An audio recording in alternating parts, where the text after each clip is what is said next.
but now it's out of our control again. Like, everything that we're trying to do right with, the 1.5 meter, all the guidelines that we get, our industry has been doing the right thing. And it feels like we're being punished for, the misadventures of a few, or whether that's intentional or not. This is the Deep in the Weeds podcast. I'm Anthony Huckstep. Back in March, the lockdown sent chills down the spine of the industry. Over time, many have learnt to hang on and wait, or adapt and evolve to survive. But in Melbourne, just as things were picking up and the industry opened its doors again, sharp rises in daily COVID-19 cases forced the government's hand, and the industry and society was forced to close down again. What will the impact be on the Victorian hospitality sector? Rob Kabboord is a head chef of Lekker in Melbourne, in the heart of the CBD. Rob, how you going? Good. How are you, Huck?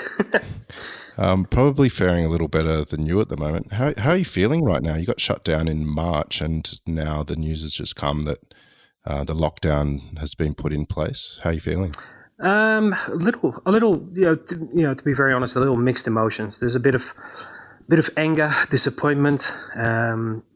There's a bit of relief because we do need to combat this thing and kind of do the right thing and kind of keep the community safe. And but overwhelming, it's nearly at sixes and sevens, kind of like it's the point of disorder and control, but you have neither or neither on anything. So it's a hard time. Kind of, we shut down. We dealt with the first lockdown. I think in exemplary ways. Kind of businesses looked at what they were doing. They rejigged. They went into the takeaway mode, or meals, heat and eat meals mode, and they kind of survived with amazing support from what's normally our dining guests. And then we opened up, and it was kind of good. It was a little confidence. It was gentle, but my last 5 weeks I was cooking for guests again, and my dining room felt like a real dining room again, and it was super exciting and great. And then now we're back to, well, essentially going to be takeaways again for 6 weeks, maybe longer. We don't really know just yet. Can you compare the first lockdown to this one? The first one obviously was shock for everyone, but how are you feeling compared to that initial lockdown with this time round? A whole lot better. I think the first lockdown, I remember sitting at home and there's a press conference from Mr. Morris, and then kind of like, we're shut, and it was super immediate, super kind of like this is happening now. Where in Victoria and in Melbourne, we've been looking at those numbers now for the last 2 weeks, and we're. Yeah, I'm an optimist. I went like, sure they'll curve it. Sure they'll control it. Kind of like this is just a irregularity, a little spike. Carry on. Kind of like, and it's also because I think in our industry, the restaurants, we're all doing the right thing. We're following the rules. We're sanitizing. We're instilling a bit of confidence back to our guests. There's been no cases directly linked to restaurants or food outlets. So by all means, I thought we were doing the right thing. And then when they shut down the 11 suburbs, or 36 parts of Melbourne, it was like, oh man, we better start taking notice to this, because if these numbers keep spiking, kind of I'm in the center of town. I'm on corner of Burke and Spring. I'm in the 3000 postcode. So we started paying attention, probably a week ago, where we went like, right, cool. This time around, do we have a plan? Kind of like last time, it took us, probably 2 weeks, 3 weeks to execute and come up with, how are we going to deal with the lockdown, and how are we going to, survive? Kind of like we need to pay some bills and make some money, and it took us a little time to respond, and I'm very happy with the response that we came up with, and how we executed it over the last lockdown. Where now it's gonna today was a frantic frantic bunch of meetings where we got like, right, cool, we have a web shop ready, we have packaging ready, we have ideas ready, because we've been talking about it for a few days now. And we've been talking about it cautiously, kind of like, what if they lock down? And it's this time around we're much better prepared. It's a whole lot less stressful this time, but that doesn't take away the anger, the anger of it all, where you go like, because a few individuals not doing the right thing, I'm having to do takeaway again, and that's not my preferred my preferred venue. I rather cook meals and put it on plates and have my guests enjoy it, as opposed to taking it home for a virtual Zoom dinner.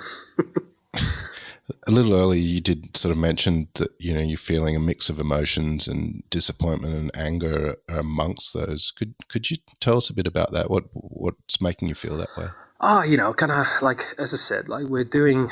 I think as an industry, we're doing not only an amazing job, but we're dealing with some really really tough situations. Kind of Lekker is kind of lucky because it's not a very big dining room. We would do 32 covers as a max kind of thing. With these new rules, we could do a maximum of 26. We're currently still we're still at that 20 mark. And so we can deal with that. But now it's out of our control again. Like, everything that we're trying to do right with, the 1.5 meter, all the guidelines that we get, our industry has been doing the right thing.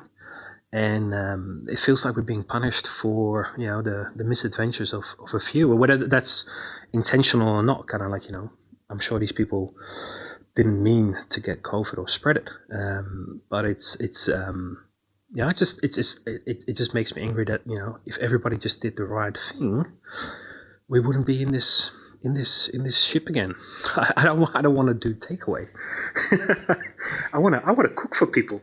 I want people to sit in my dining room, have a glass, and that was probably one of the worst things of the first lockdown, is that whilst we're doing the takeaway, the heat and eat meals, regularly, and I was still in town, and doing things, the dining room was just so bare. It just felt so still and kind of like horrible. Especially if you like being in restaurants, you want to have music on and atmosphere, and you want people to enjoy themselves, and I can't imagine that anyone is going to enjoy this second lockdown. Can you tell us a bit about what you did originally with that sort of take home sort of heat and eat model, and some of the meals that you did, and is that something that you'll be doing with this second lockdown to sort of get through it? Yeah. So when the first lockdown happened, as I said, like it probably took about 2 weeks to kind of formulate and deal with. At that stage there was the JobKeeper thing was still kind of rumored and wasn't really happening, kind of, so we didn't know what we were going to do with staff. So I had to stand down all of the Lekker staff that were my team that I had there.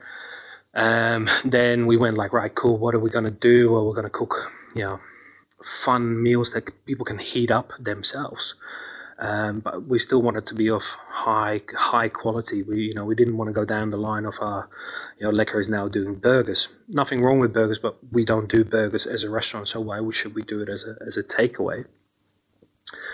And then so we started kind of tinkering with the idea of like how simple can we make and heat and eat, but still have top-notch quality of produce. We were able to give provenance to where this produce actually came from, like we do in a dining room. And then it came quite naturally, where you go like, normally we do a nice swirl of puree on a plate. Well, let's put that in a backpack bag and give people instructions of like, in a pot of boiling water, put the puree in there, and then after 6 minutes you can take it out and it's going to be hot enough, and you put it on the plate how you fancy. You be your own chef this time around. And then we just started making meals probably the first couple were, very safe. Where we did a braised lamb shoulder and like a little pumpkin puree, and we had some rolls that we made and a salad. And we just typed up a lovely little step-by-step letter to give people really clear and concise instructions as to this is how you eat it. And then, we did our little Lekker touches where we suggested a playlist, a bottle of wine. If someone would find the bay leaf that was in a particular thing, they would have to do the dishes. And we just tried to have a bit of fun with what we were serving, kind of like the jokes that we crack at the table. If anyone finds a peppercorn, they don't have to pay the bill. And it's the we generally try to have some fun in our dining room, so we try to emulate that into the takeaway packs. And I think we were pretty successful with that. And we'll be looking at doing the same again, but this time there's a bit more certainty. We now know that we can bring back the chefs to help and prepare, and instead of the one, we always offer just the one. We would make 15, 20 of a particular box, sell out, and then do another one, where now we can go we can go offer the one box, but we can do a snack pack, and we can do a dessert box, and we can actually start formulating a bit more of a whole meal as opposed to the main course.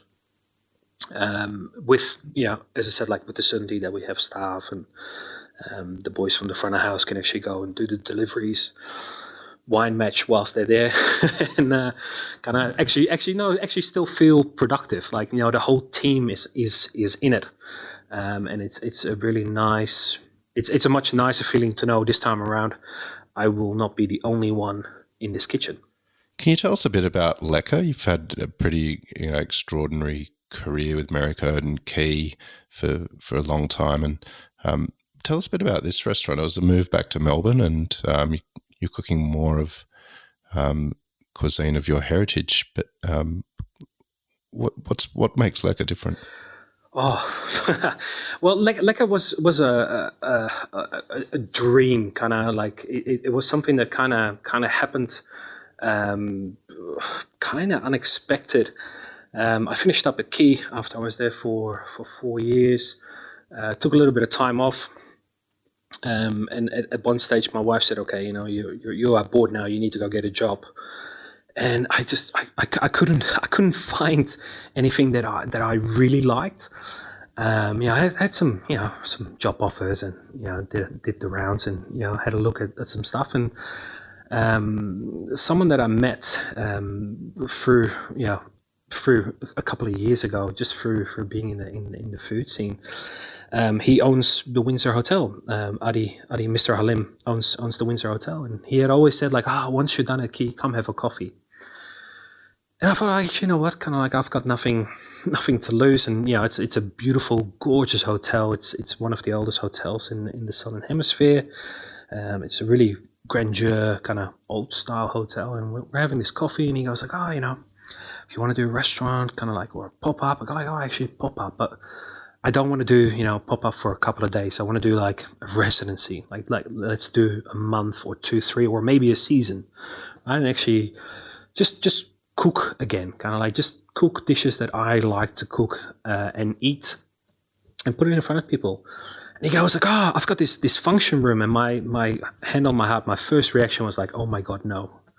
The hotel is gorgeous, but it's really old fashioned, and I didn't imagine myself cooking in that environment. And then he showed me a function room that's on Burke Street, on number 1 Burke Street there. And it's a really modern space. It's a perfect little bistro space, actually. And we had a look at the space, and I went yeah, cool. And is there a kitchen? And the kitchen is fantastic. It's a well decked out function kitchen. It's way too big for what I'm doing, but it's great. And then we had another coffee, and essentially 3 weeks later I was cooking at Lekker. The name Lekker means tasty in Dutch, or delicious, and it was supposed to be a summer residency, 3 months, for me to cook and have fun, and kind of decide on where I wanted to go, or what I want to do after this. For the hotel, it's a really nice additional outlet to the offerings that they already have. They also own Sunda. That's sister restaurant. Plus, the hotel itself is a busy place. We did 3 months. We had some rave reviews. We were very well received by the regulars that I still have from my Maricode days. People that came in for the first time and loved the food. And we decided to do another 3 months. And 2 weeks into that, Corona happened, and so I missed an entire season pretty much with the first lockdown. And now we're we kind of once we started the murmurs of kind of like, oh yeah, we're gonna be open, and we're gonna be open with 20 covers, and we were like, great. And it was like relaunching a new restaurant, because we went like, all right, everything off the table, winter menu. What are we gonna do? What are we gonna serve? How are we gonna serve it? We bought the cheese trolley back that we had at Maricode, because originally we didn't have space, but now with these constrictions of you can only have X amount of tables or X amount of people in there, we had more space. So trolley came back, and as I said, 5 weeks, and now, so I'm looking forward to the spring or summer menu, depending on how these next 6 weeks are gonna go. We have to start looking at the future plans. So yeah, Lekker was kind of born out of a desire to cook. You mentioned that it's food you love to cook and it's food you love to eat. Can you give us some examples of what that is? Yeah, so I'm as you know, I'm Dutch. The Dutch cuisine is not it's not a staple cuisine that everybody knows about. So there's, in general, the Dutch eat quite hearty meals. Kind of like at least one kind of potatoes, whether it's steamed, boiled, fried, and a good bit of protein. But there's actually quite a few. I call them dishes out of my past. Like my grandmother used to make this soup, which is, you only eat it in winter, and it's a soup you put your spoon in and it stands up straight. It puts hairs on any chest. It's a ridiculous meal soup. But if you refine that a little bit, the flavors and the tastes of it are just phenomenal. So I've been cooking for quite a few years now. I'm trying to think, 23, 24 years, something like that. So I have the knowledge and the ability to refine this sort of stuff, and actually put it on a plate in Australia. I mean, this soup you wouldn't eat in Australia. It's always way too warm in Australia. But now for the winter menu, it's like something we can do. Little things, kind of like the bitterballen. It's a classic Dutch beer snack. Whenever you go to a pub or a bar in Holland, they have them. They go in the fryer. They're delicious with beer.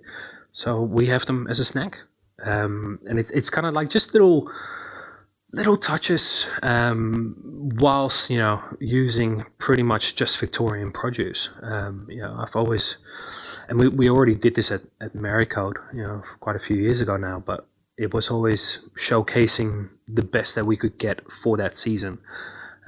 During winter, we used to be McIver Farm, because their pigs are a bit fattier and a bit bitter. During summer, it's Western Plains, because they're a bit leaner and slightly different pigs.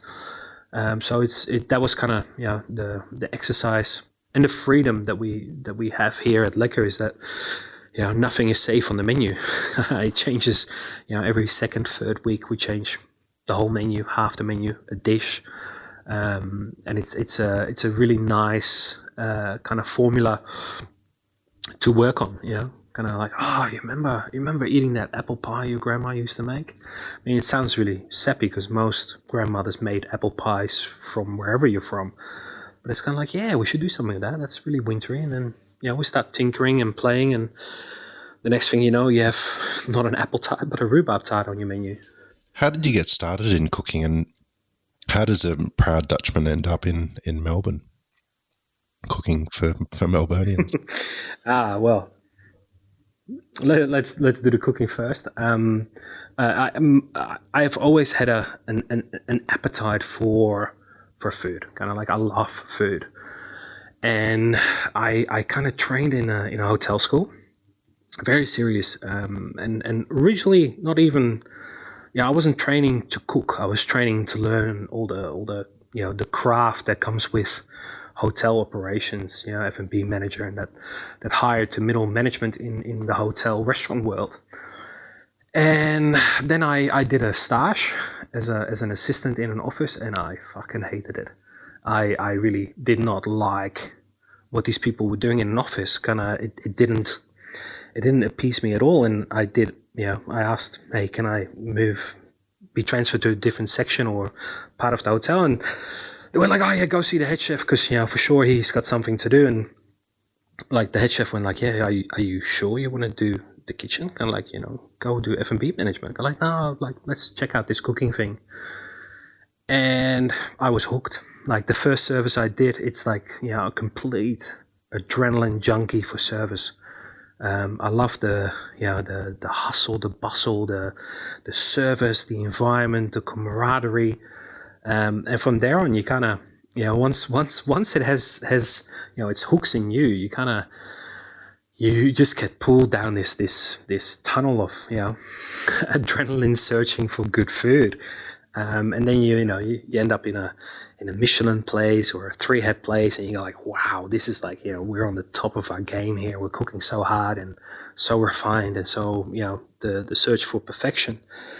And then you can keep that up, or kind of like, hey, let's make a slight lifestyle movement and have a day off or not work 100 hours, and you end up with your own restaurant, which seemed like a fucking amazing idea, and then you work harder than you've ever worked before. And that's kind of, it went really fast. Like it's, as I said, like once I was in and hooked on the adrenaline of cooking, there's no drugs that will ever compete to that. Kind of like nothing will ever compete to that. And how did I end up in Melbourne? Well, so I finished my school. I did a couple of years in London, and in London I bumped into this Australian girl. And she's my wife. And she had said like, hey, why don't you come to Australia for a holiday? And at that stage, I knew there was Mad Max. I knew there was a Crocodile Dundee, and that it was a big country. And that's all I knew about Australia. Arrived here. My wife is from Rutherglen, so, in an amazing region to get your first, Aussie taste kind of thing. And I just, I love Aussies. They have a really good sense of humor. They don't take themselves too serious. They have amazing produce, and kind of like, the food scene here is, and that's not just Melbourne, that's all of, Sydney, Melbourne, Brisbane, Adelaide. They have amazing restaurants. It's probably one of the most diverse melting pots, food-wise, in the world. Like, kind of, I mean, even just, I was flicking through your podcast to kind of remember who was there, but, we have Afrocola, we have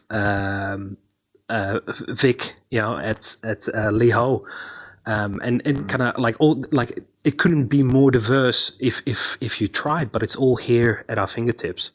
And I think that's a super exciting place to be part of or cooking with. And it's like, we're all mates. We all know each other. We all, occasionally have a beer together, or, share notes on, oh, hey, how are you doing this? Or what are you doing there? And even more so now, the sharing of information and the caring for each other is higher and better than it's ever been, which is, it's a really nice place to be. Well, that's really stood out during this period, the community aspect of the hospitality industry and how everyone bands together.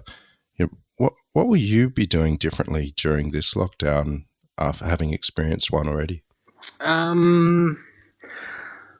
Well, actually, because the last one took a bit of a toll. It's as I said, it wasn't the easiest thing to do, working through, being in the kitchen by yourself. So this one, I am going to take a little bit of time off, I suppose, kind of like just be at home, hang out with my wife and my dog and my cat, and just spend a bit of time just being at home and kind of treat myself kind of like a little mini holiday, and kind of make sure that the guys that are working do get that same kind of reprieve from because like none of us sign up for takeaway. Like none of us, most of us want to do service and want to be busy.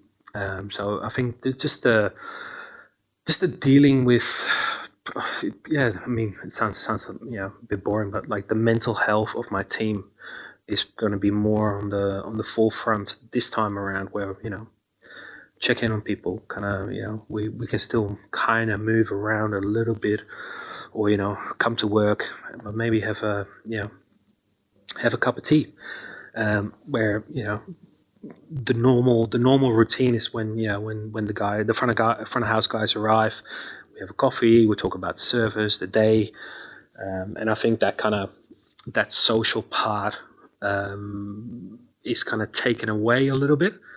So I wanna probably have a bit more of a conscious effort, and just pick up the phone, ring someone, kind of, hey, how you doing? How's things? Are you okay? Because a lot of people are trying to be okay, but it's harder than ever before to be okay. While we're still clearly in the middle of the pandemic, when you look back at this period in the future, what do you think will stand out for you? I'm gonna try to forget it. No, I think what will stand out is the resilience. Kind of like I've always known that the hospitality breed, what makes us breathe every day. We're a resilient bunch of cooks, waiters, sommeliers, and I think the resilience to well, we can't combat this, but we can make it better. We can make it better by still providing great meals, or a wine match, or a care package. We've been doing little meals for hospital workers that are out of a job. They're doing it tough, or maybe they're a visa worker, so they don't get the job keeper. They're working on how am I going to get a meal, and I think kind of that we're all in this together.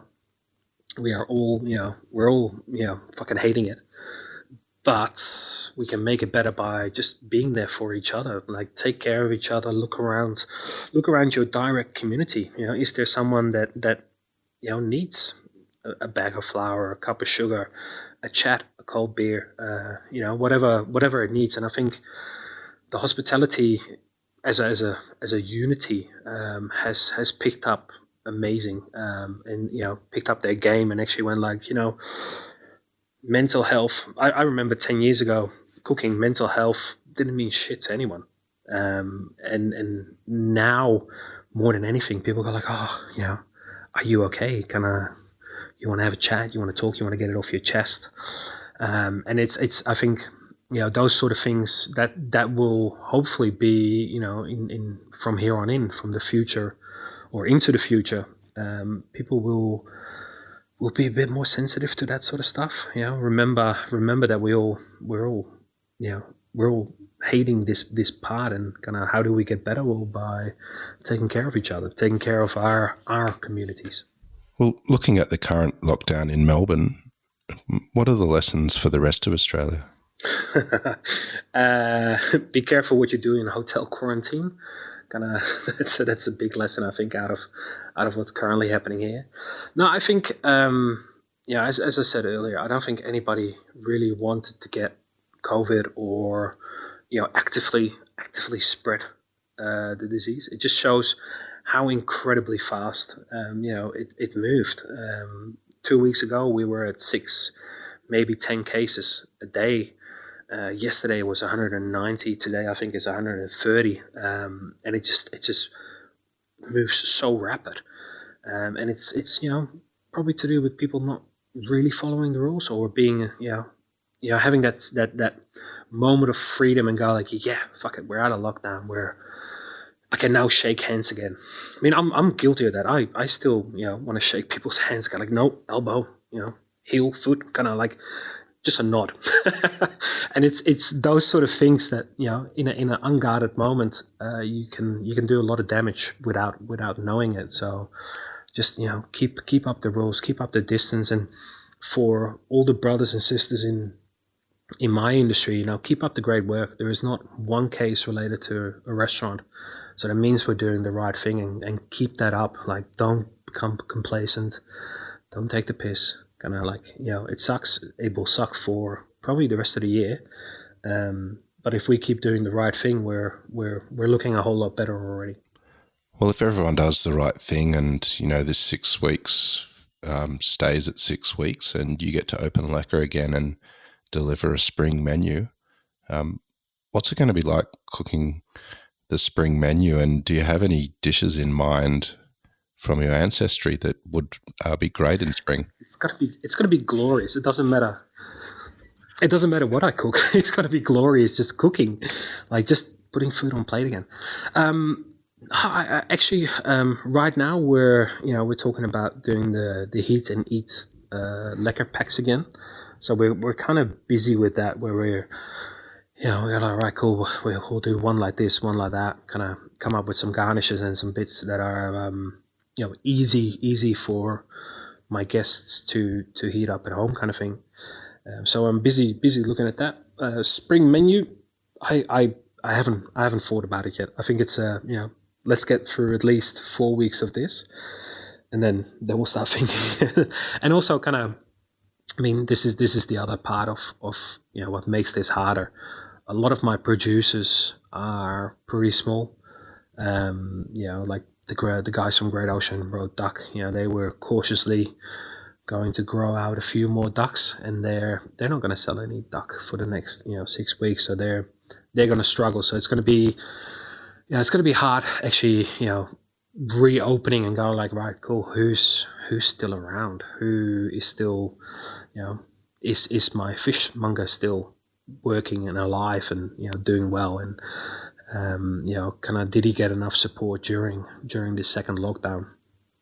I think the first lockdown, everybody just kind of tried their hardest, and now we have to try even harder to make sure that all the moving pieces around us are good as well. Kind of a lot of the smaller, as I said, the smaller producers, they're going to struggle because no one is buying anything at the moment. Like no one will be buying flowers to garnish with, because we're not garnishing anything. No one will be buying micro herbs because we're just not going to be using it for the next 6 weeks again. So there's a lot of little things that kind of will, I think, like the outcome of, like, after these 6 weeks when we go spring menu, it'd be interesting to see who and what is around and what's actually available, and that will obviously dictate what we're gonna cook. But it's gonna be nice little light dishes, hopefully with a bit of a sense of humor, and a welcome back to dining as in dining in a dining room again. Well, let's hope that happens really soon.